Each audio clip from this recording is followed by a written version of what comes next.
Myriam n'a pas été satisfaite par cette sortie, ça n'a pas fait l'effet escompté dont elle aurait espéré. La discussion avec son fiancé est toujours autant sérieuse et carrée à son goût. Rien qui puisse vraiment l'intéresser.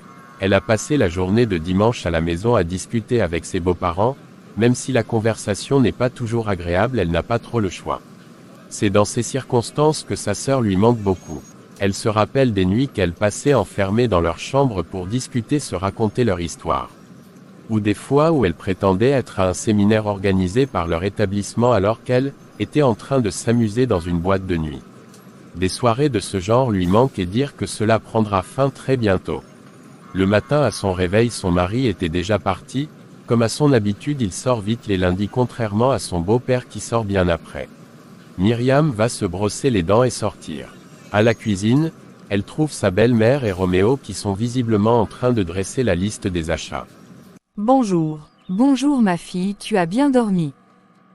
Bonjour Roméo. Bonjour madame. Vous faites la liste du marché.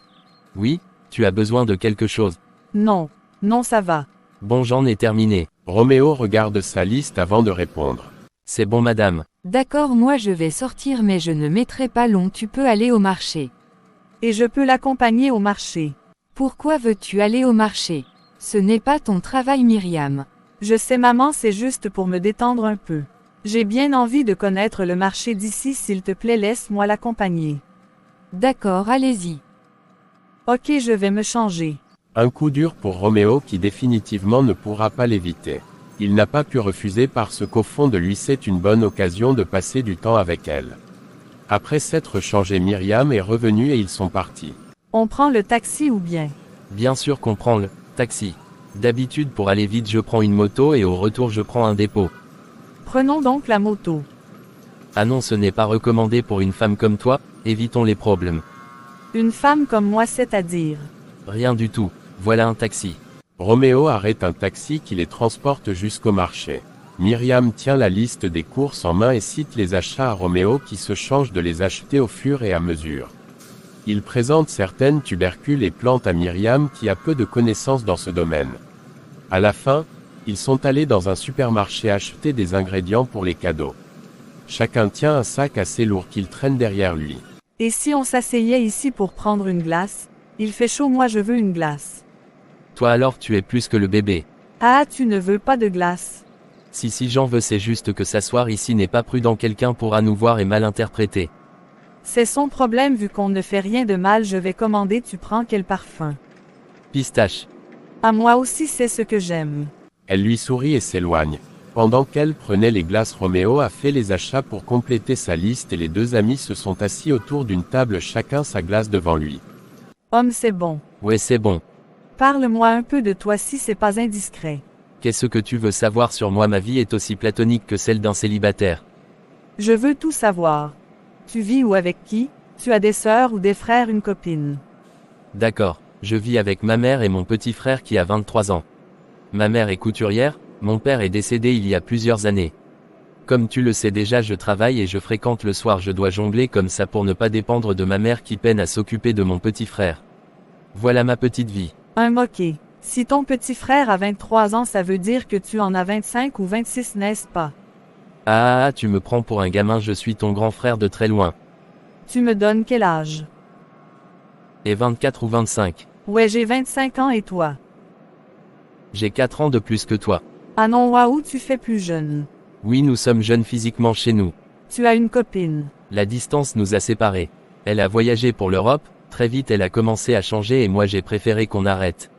Je ne lui en veux pas, c'est la vie. Ok, désolé. C'est à mon tour de te poser des questions. Ah non, ce n'était pas ça la condition, il faut qu'on rentre. Ah, tu ne vas pas m'échapper, on ne bouge pas d'ici. Pourquoi tu fuis les questions, tu caches quelque chose? Non, rien. D'accord, pose tes questions. Roméo se racle la gorge, ce qui amuse Myriam. Elle fait un mauvais geste qui renverse sa glace. Oulala purée. Tout ça pour éviter que je pose mes questions.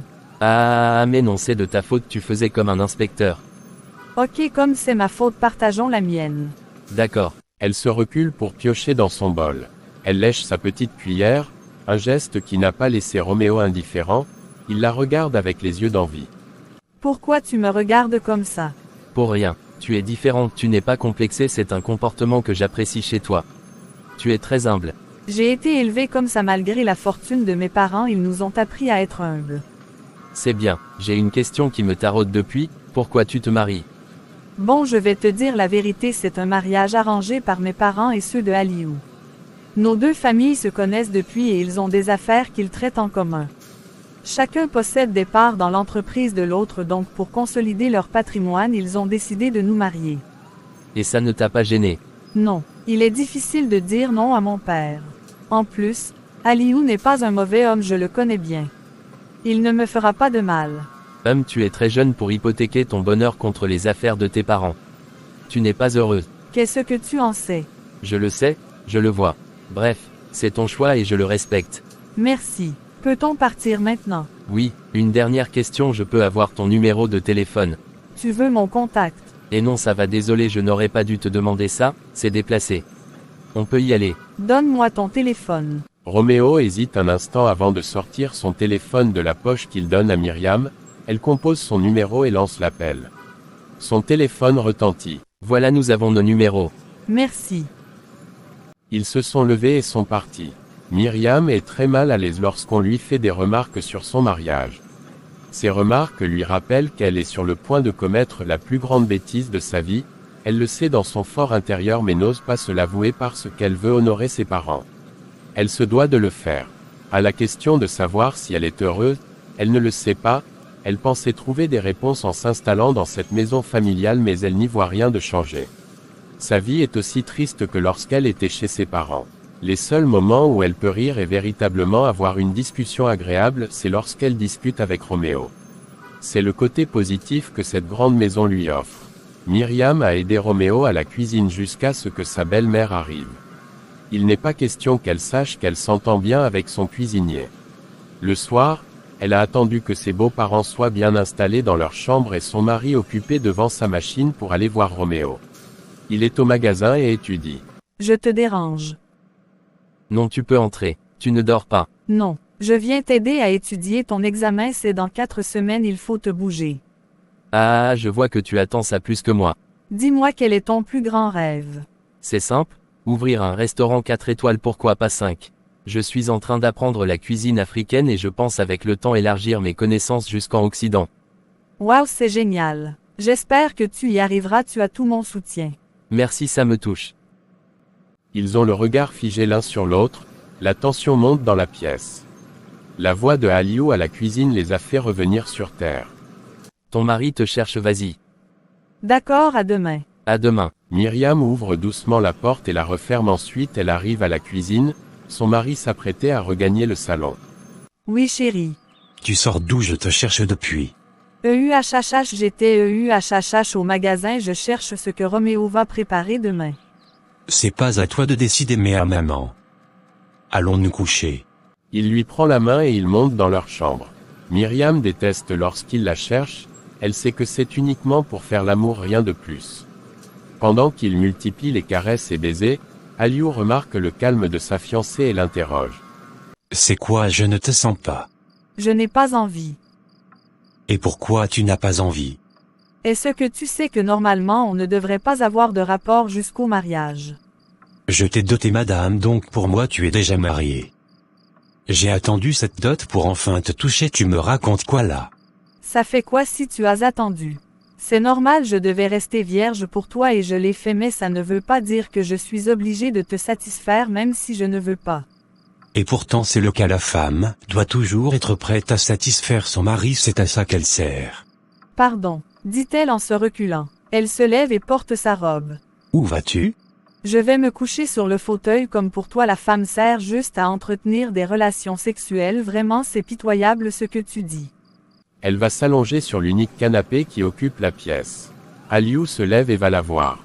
Ça va chérie, excuse-moi, je ne voulais pas dire ça, tu as mal interprété, reviens dans le lit, tu as raison, si tu n'as pas envie, il n'y a pas de souci, on va attendre demain, d'accord? Viens dormir dans le lit s'il te plaît. Oh même. Viens alors. Elle s'est levée timidement et ils sont allés se coucher. Il l'a prise dans ses bras, a déposé un baiser sur son front et a éteint les lampes de chevet. À son réveil, Myriam est seule dans le lit. Les chants d'oiseaux accompagnent son rituel habituel lorsqu'elle se réveille. Elle descend, la famille est à table. Bonjour à tous. Bonjour Myriam, je peux savoir pourquoi tu es toujours la dernière à te réveiller. Je vais me lever vite pour faire quoi? Une femme ne doit pas beaucoup dormir même si elle n'a rien à faire, il ne faut pas avoir cette habitude-là, d'accord? D'accord, papa. Papa, on sort ensemble. Non, tu vas t'avancer, j'ai un rendez-vous avec mon avocat. Ok, moi j'y vais. Bonne journée maman. Bonne journée mon fils. La journée de dimanche est une journée de repos pour la famille. Monsieur et Madame Deika sont sortis pour une visite en famille et Myriam est restée à la maison avec son fiancé. Ils sont assis au salon, chacun est concentré à manipuler son téléphone. Elle a remarqué que depuis le matin, Aliou a du mal à lui adresser la parole, on dirait qu'il la boude. Lorsqu'elle est rentrée la nuit dernière, elle est allée prendre son bain et s'est couchée sans que ce dernier ne dise un mot. Elle s'interroge donc sur son silence et son manque d'attention. Aliou, as-tu un souci? Pourquoi? Depuis le matin, je te trouve ailleurs. Je te parle, c'est à peine que tu réponds.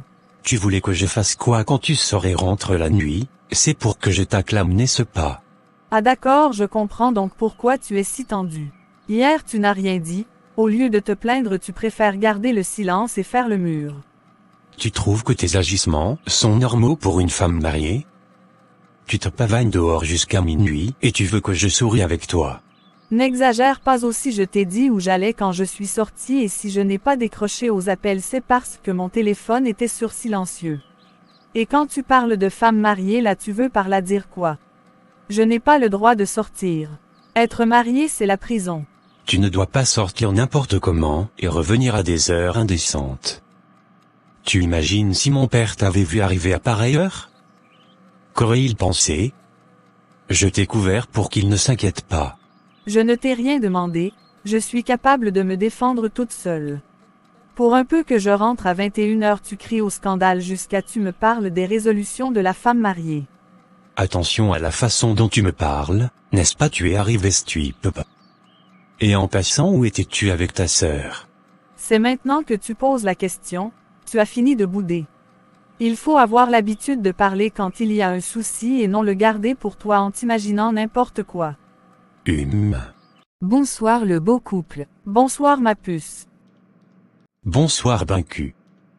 Vous étiez ensemble hier et aujourd'hui tu viens encore. Oui, ça te dérange que je vienne? Non, je suis juste surpris. Ma puce, on peut parler.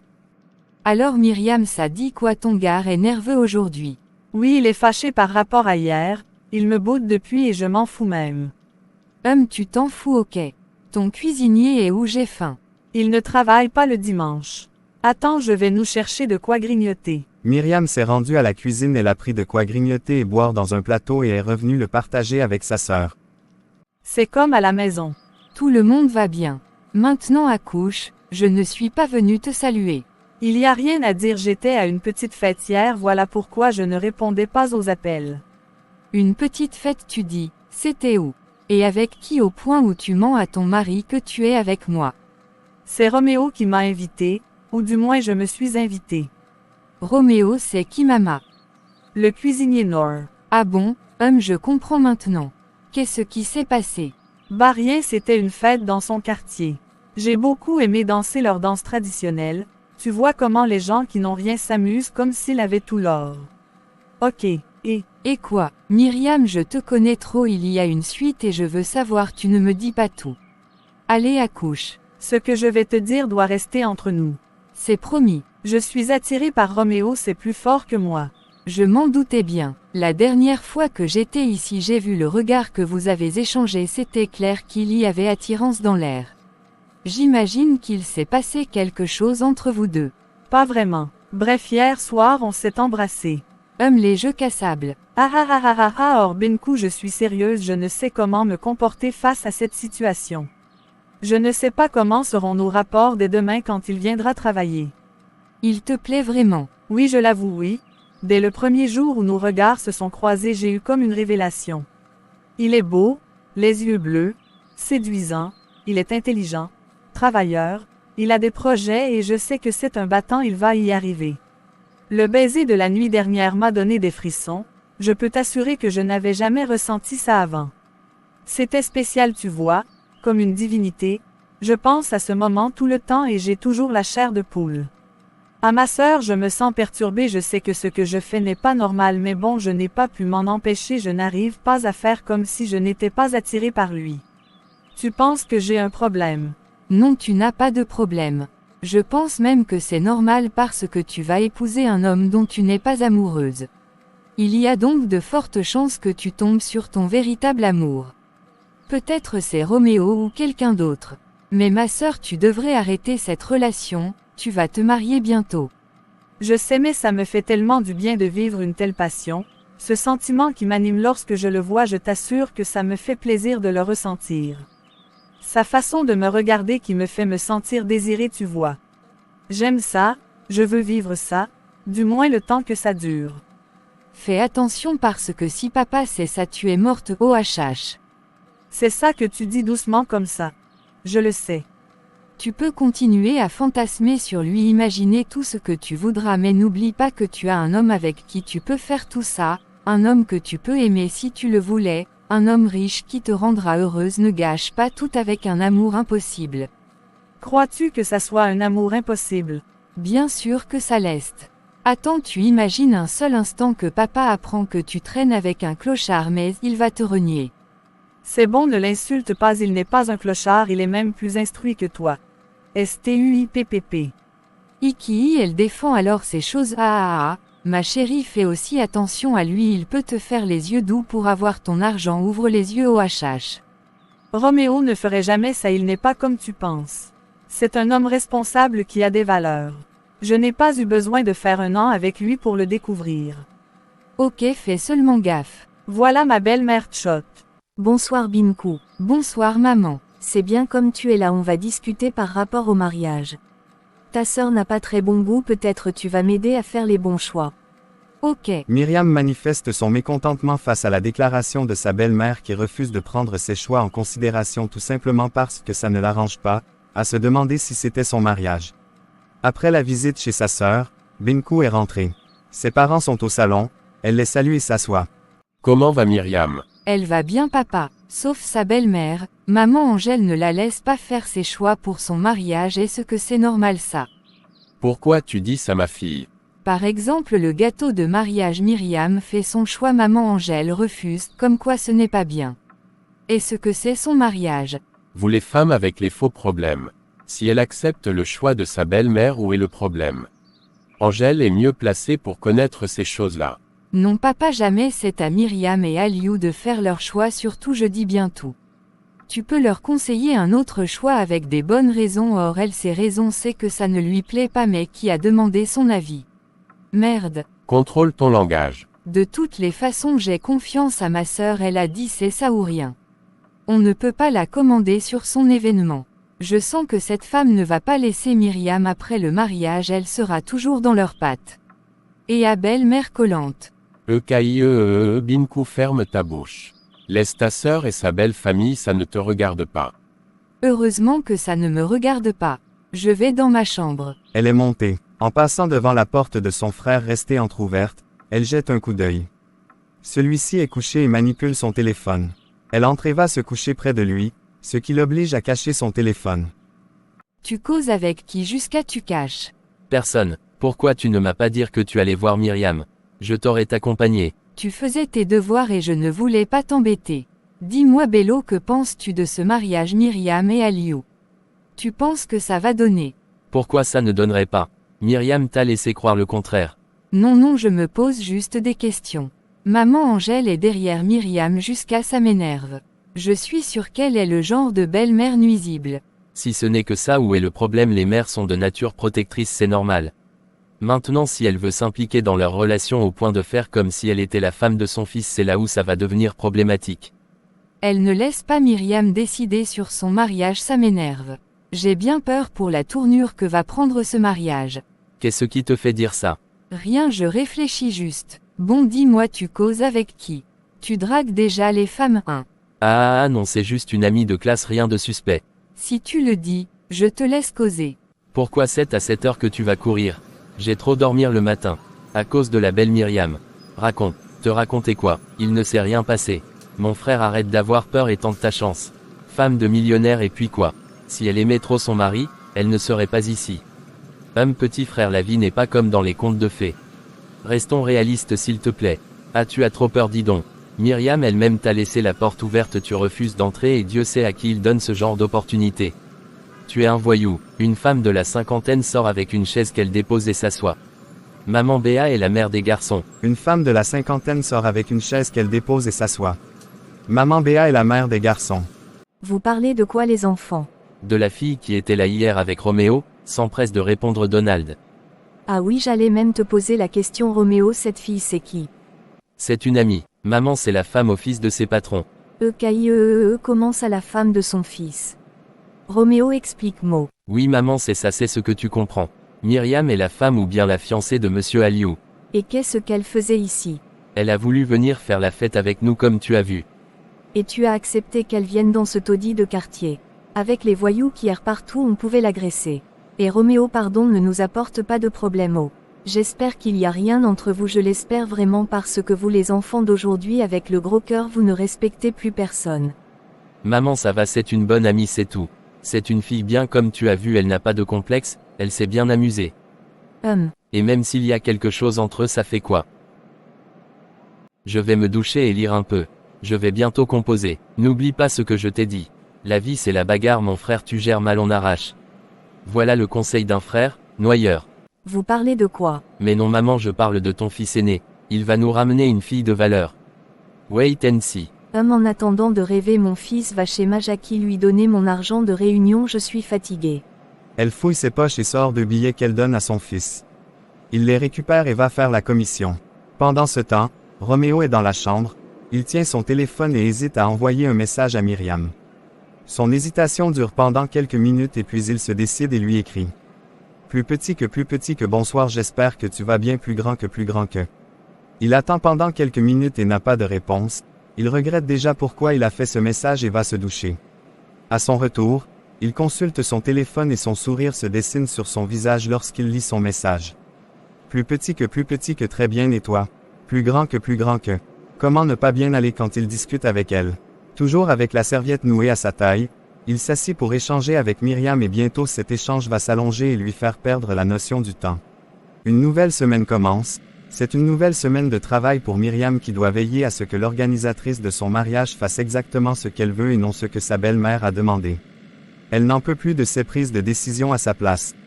C'est vraiment insupportable. Ce matin, elle s'est réveillée après son mari qui est déjà prêt à partir. Depuis hier, il lui fait la tête et attend sûrement que Myriam vienne se prosterner devant lui pour lui demander pardon. Pardon pourquoi? Elle ne sait pas, vu qu'elle n'a rien fait de mal pour demander un pardon. Elle le voit continuer à bouder et ça ne lui fait ni chaud ni froid. Son indifférence vis-à-vis de Aliou met celui-ci dans tous ses états, plus elle l'ignore plus il grogne de colère. Myriam descend du lit et le salue comme tous les matins comme si de rien n'était. Aliou ne lui répond pas, elle n'y prête pas attention et se dirige aux toilettes. Lorsqu'elle sort des toilettes, son mari n'est plus dans la chambre. Elle se change et descend. Aliou est assis avec son père pour déjeuner. Bonjour beau papa. Bonjour ma fille, tu as bien dormi. Oui merci. Tu es matinale et tu devrais plus te reposer pendant que Aliou gère tes entreprises. Tu sais, j'ai beaucoup d'actifs que seul Aliou ne peut gérer, il ne peut pas être partout à la fois, du coup je me sens obligé de sortir. Mais ne t'inquiète pas, ton beau-père est encore solide. Ok, ça me rassure. Myriam prend une tasse de lait qu'elle boit. Sa belle-mère arrive. Bonjour les enfants. Bonjour maman. Et Roméo est où avec mon thé? Roméo. Oui madame. Tu n'as pas fait mon thé. Je vous l'apporte madame. En y allant, il lance vite un regard sur Myriam déjà mal à l'aise à cause de sa présence. Le baiser de la nuit dernière lui revient immédiatement à l'esprit. Quelques minutes après, Roméo revient servir sa patronne, ensuite il disparaît à la cuisine. C'est le thé de quoi, maman? C'est un thé amincissant mon fils, je dois être slim à ton mariage. Ma chérie, ne te prive pas de nourriture parce que tu veux avoir un corps de jeune fille. Ça ne te regarde pas. Ah désolé alors. Les femmes, je ne vous comprendra jamais. Philston, si tu as fini, on peut partir. Ok. Bonne journée chérie. Bonne journée. Il quitte la table et s'éloigne avec son père. Maman Angèle, qui a vu la scène et la confusion dans le regard de son fils, n'a pas hésité d'en savoir plus. Ça va avec Aliou. Oui maman, pourquoi? Je vous trouve un peu tendu. Lui oui mais pas moi. Aliou m'en veut parce que je suis sortie avec ma sœur et mon téléphone était sur silencieux, je n'ai pas suivi ses appels. Depuis il me fait la tête. Ah ma fille, tout ça ce sont les caprices d'un homme amoureux, tu devrais plus le rassurer. Aliou n'est pas un enfant, s'il veut bouder qu'il le fasse, moi je n'ai pas de problème. Ne sois pas si dur. Un homme c'est comme un bébé, on doit tout le temps les flatter. Le soir à son retour tu lui fais un bon massage, tu verras il va se calmer. Je vais sortir voir ta mère, tu sais que nous avons réunion pour ton mariage la semaine prochaine, il faut déjà qu'on ait avancé. Je viens aussi. Non ne te dérange pas. Je te dirai ce dont on a convenu. On va s'entretenir sur la gestion de nos invités que nous avons en commun, tu sais que nous faisons la même réunion avec la femme du gouverneur. D'accord. Myriam imagine déjà toutes les grandes femmes et hommes qui seront présents ce jour-là. Elle réalise qu'elle n'a pas affaire à un petit événement mais une cérémonie somptueuse, d'où l'intense activité de sa belle-mère pour parfaire l'événement. Même si elle reconnaît qu'elle fait du bon boulot, par ailleurs elle n'apprécie pas sa façon de prendre les décisions contraires à ses choix. Après le petit déjeuner, elle est montée dans sa chambre. Quelque part elle craint un peu de croiser Roméo, elle ne le fuira pas éternellement tout de même. Ne sachant pas quoi faire dans la chambre, elle est sortie pour la cuisine. Roméo est en plein travail. Il ne la voit pas arriver et Myriam a le temps de bien le dévisager. Le tablier autour de son cou et son chapeau blanc sur la tête lui donnent l'impression d'avoir en face d'elle un célèbre chef cuisinier. Il découpe délicatement les condiments sur un plateau adapté. Myriam peut voir à travers sa peau jaune, ses grosses veines se dessiner. Plus petit qu'il est beau, plus grand que se dit-elle. Roméo, qui a finalement ressenti la présence d'une personne, a levé la tête. Ses yeux bleus ont commencé à briller lorsqu'ils ont croisé le regard de Myriam. Myriam frémit et le salue pour masquer sa gêne. Bonjour.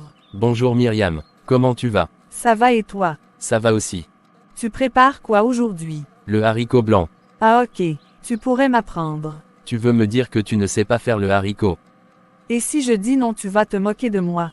Oui, Je m'en fous que tu te moques de moi. J'avoue, je ne sais pas préparer, du moins je bricole quelques petits trucs. Ça ne m'étonne pas, ta mère t'a mal élevé. Et ne parle pas comme ça de ma mère, qu'est-ce que tu en sais? Ce n'est pas une insulte mais une vérité. Tu vas prendre prétexte que vous avez toujours eu des cuisinières à la maison, ça ne veut rien dire.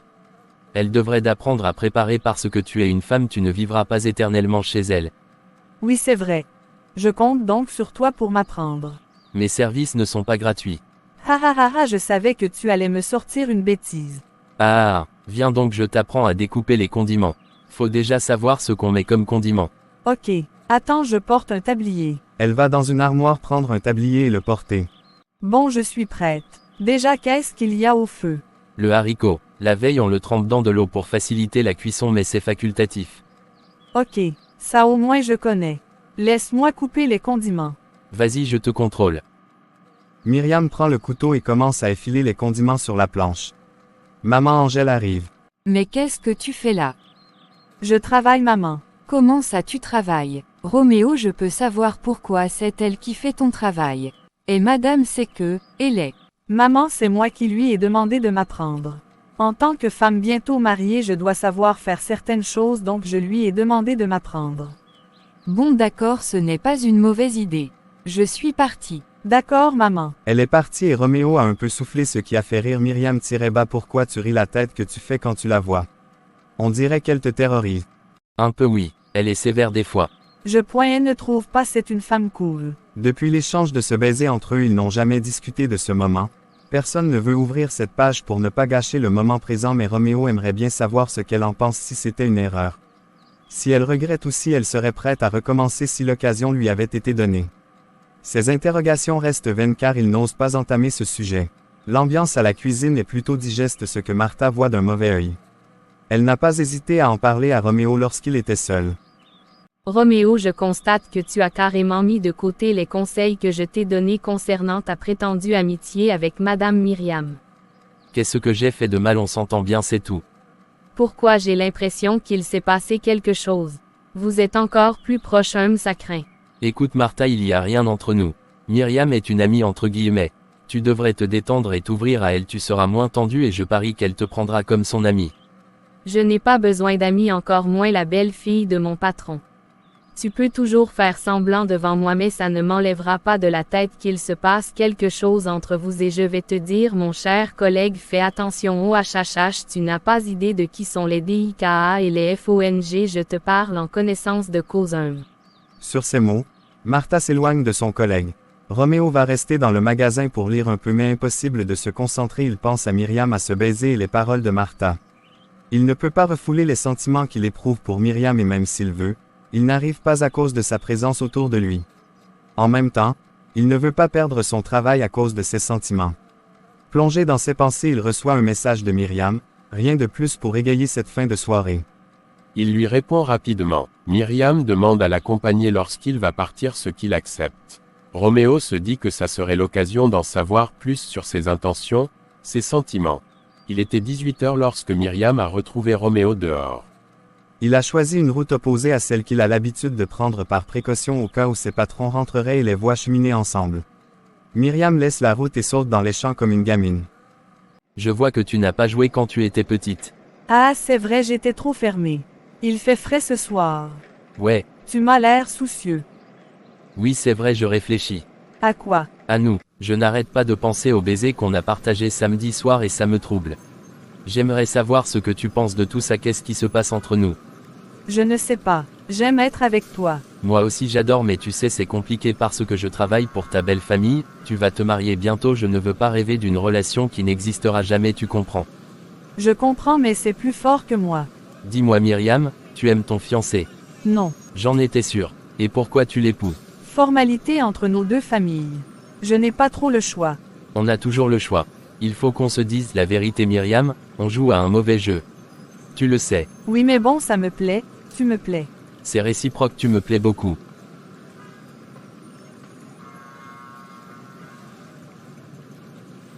Je suis en train de développer des sentiments pour toi et ça ne me plaît pas, je ne veux pas être une ombre pour toi, je ne veux pas être celui que tu vois derrière et tu vas te coucher avec un autre. Je ne veux pas être le mougou qu'on voit en cachette, je pense que je mérite mieux. Avant toute chose, je dois penser à moi, à la possibilité que je sortirai brisé dans cette histoire. J'espère que tu comprends. Oui, mais on peut continuer à se voir, je ne te traiterai pas comme un mougou, je te donnerai ta place. Myriam, c'est compliqué, je ne veux pas me mettre en danger. Martha soupçonne qu'il se passe quelque chose entre nous, si elle a pu voir ça, tu imagines que ta belle-mère ou ton mari pourrait le voir. Non, c'est risqué, pas seulement pour moi mais aussi pour toi. Ne déçois pas tes parents avec un petit cuisinier qui ne peut rien t'apporter. On va essayer de mettre les distances entre nous, c'est pour une bonne cause, d'accord? Myriam ne lui répond pas, ce qui traduit son mécontentement. Roméo reprit la parole. Myriam, évitons le scandale s'il te plaît. Je ne suis pas fier de ce que j'ai pris comme décision, mais nous n'avons pas le choix. Ne nous engageons pas dans une relation qui va nous détruire, tu pourras perdre ton mari, perdre l'amour de tes parents et moi je vais perdre mon travail, tu sais combien j'ai besoin de ce travail. Comprends-moi. Je croyais que la vie était le risque. Ça l'est, mais il faut limiter ces risques, tu ne vas pas aller provoquer le lion et espérer qu'il va venir te lécher et jouer avec toi comme si c'était un chat. Je sais que tu es d'accord avec moi. Faisons ça et d'ici peu on verra que nous n'étions pas vraiment intéressés l'un par l'autre, c'était juste un sentiment passager. D'accord, tu as sûrement raison. Je vais donc te laisser, bye. Bye. Myriam est partie le cœur serré. Roméo de son côté est resté sous l'arbre, digérer ses propres mots qui sont difficiles à avaler. C'est sans doute la meilleure décision qu'il a prise pour eux, même si ça ne sera pas facile, du moins ça évitera les problèmes. Des jours sont passés. Myriam n'a plus discuté avec Roméo, sauf des échanges de courtoisie et concernant la cuisine. Elle est restée à sa place et lui de même. C'est clair que c'est difficile pour eux de faire semblant que tout va bien, de faire comme s'ils n'ont pas envie de s'enfermer dans un quatre murs et de se dévorer les lèvres. Myriam ne peut s'empêcher de penser à Roméo. Plusieurs fois, elle a voulu lui écrire mais s'est rétractée. C'est pareil chez Roméo qui vit la même situation. Plus que 3 mois avant le mariage, les préparatifs s'accentuent de plus belle. Myriam est plus souvent dehors avec sa mère ou sa belle-mère pour faire des achats. Elle prend des décisions qu'elle en parle ensuite à son mari le soir. Ce soir, elle est assise devant sa coiffeuse et se peigne les cheveux. Aliou est revenu du travail, il l'embrasse. Tu as passé une bonne journée. Assez chargé, et toi? Moi de même. J'ai passé la journée avec l'organisatrice, tout se passe bien. Ok. Demain tu iras dans notre maison voir si tout y est. Comment ça, si tout y est? S'il faut changer les rideaux, les fauteuils, ce qu'il faut à la cuisine, bref, tu regardes tout ce qu'il faut. Nous ne devons pas entrer là-bas avant de courir faire les achats. Ok, j'irai avec Binku. Comme tu veux. Il va aux toilettes et revient avec une boîte en main qu'il brandit sous les yeux de Myriam. Pourquoi tu prends mes pilules? Je pense que tu dois arrêter avec ça, je les versé aux toilettes. Mais chérie, on avait dit que je vais arrêter 2 mois avant le mariage. Où est la différence entre 2 mois et 3 mois? Je ne veux plus que tu prennes ça. J'espère pour toi que tu ne vas pas en prendre derrière mon dos. Je ne veux pas me marier avec le gros ventre. Qui t'a dit que tu vas tomber enceinte aujourd'hui ou demain? Ça peut être le mois prochain ou surprochain. Je veux que tu accouches vite, ma chérie, comme ça tu seras occupée avec les enfants. Ne fais pas cette tête, c'est pas comme si je te forçais à commettre une bêtise. Ok. Super ma puce, tu sais que je t'aime. Souris alors.